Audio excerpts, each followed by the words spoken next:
Our second commemorative address will be delivered by the Honourable Tony Abbott MP, Prime Minister of Australia.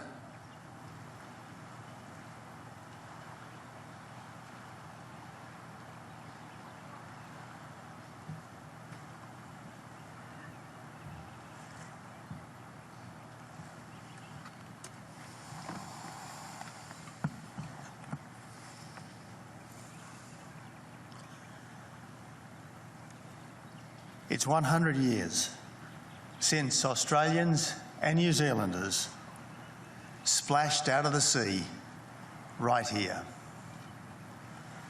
So now we gather in the cold and dark before dawn, wondering what to say and how to honour those whose bones rest in the hills and in the valleys above us, and whose spirit has moved our people for a century. Year after year, we journey to what's now a peaceful coast to remember things that normally we might try to forget.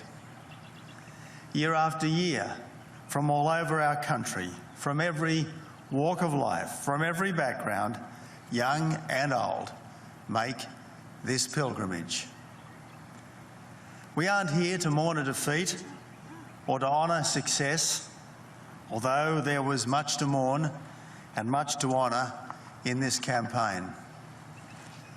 We aren't here to acknowledge a legacy in this country, although Gallipoli shaped modern Turkey as much as it forged modern Australia and New Zealand. Few of us can recall the detail, but we have imbibed what matters most: that a generation of young Australians rallied to serve our country when our country called, and they were faithful even unto death. Beginning here, on this spot and at this hour, 100 years ago, they fought, and all too often they died for their mates, for our country, for their king, and ultimately for the ideal that people and nations should be free. The first ANZACs were tradesmen, clerks, labourers, farmers and professionals. They were from every conceivable occupation, from every rung in the ladder of society, and from every point under the Southern Cross. Instead of landing here, they would have longed for the homes they'd left behind, the times they might have shared with their families, the backyard sport they could have played with their mates. But ordinary men did extraordinary things. They lived with death and dined with disease because that was where their duty lay. In volunteering to serve, they became more than soldiers. They became the founding heroes of modern Australia. If they had not been emblematic of the nation we thought we were, ANZAC Day would not have been commemorated. From that time until this, in every part of our country, in every place where Australians gather, and in every military base where Australians serve. If they were not still emblematic of the nation we think we are, none of us would be here. But like every generation since, we are here on Gallipoli because we believe that the ANZACs represented Australians at our best. It's the perseverance of those who scaled the cliffs under a rain of fire. It's the compassion of the nurses who attended to the thousands of wounded.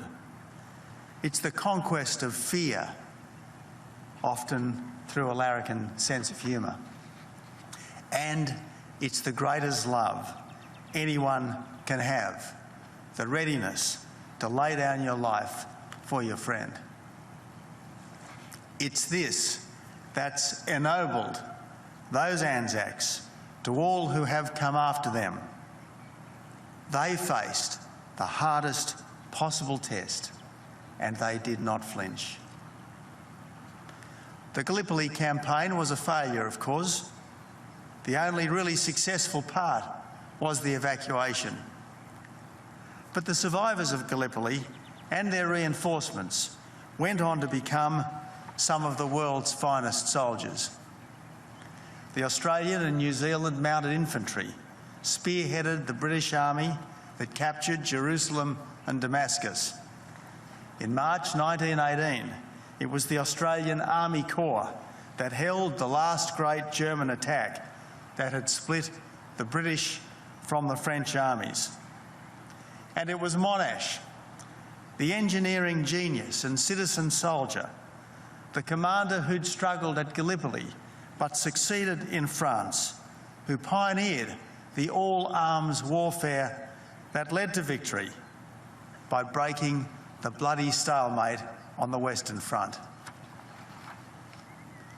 Over the past century, the ANZAC's descendants have honoured that tradition in the Second World War, Korea, Malaya, Borneo, Vietnam, Iraq, and our longest war, Afghanistan.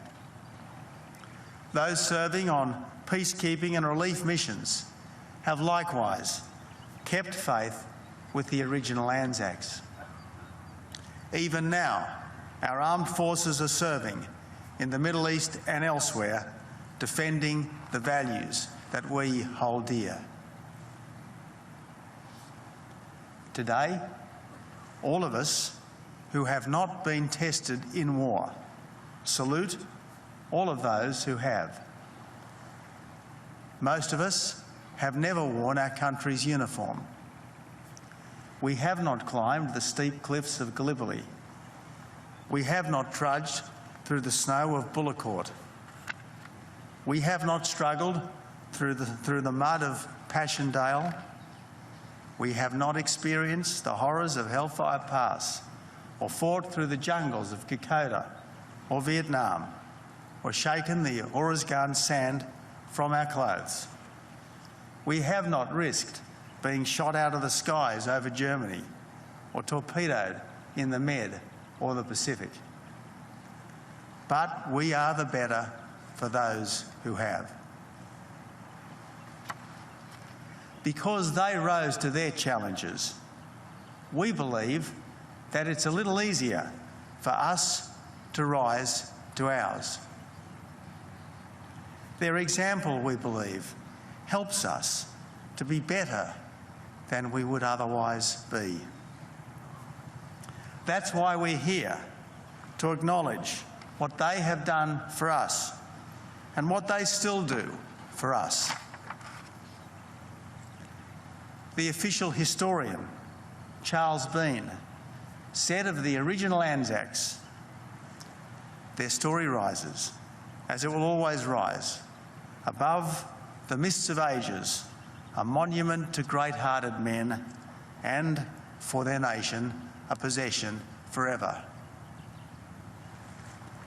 Yes, they are us. And when we strive enough for the right things, we can be more like them. So much has changed in 100 years, but not the things that really matter. Duty, selflessness, moral courage, always, these remain the mark of a decent human being. They did their duty. Now let us do ours. They gave us an example. Now let us be worthy of it. They were as good as they could be in their time. Now let us be as good as we can be in ours.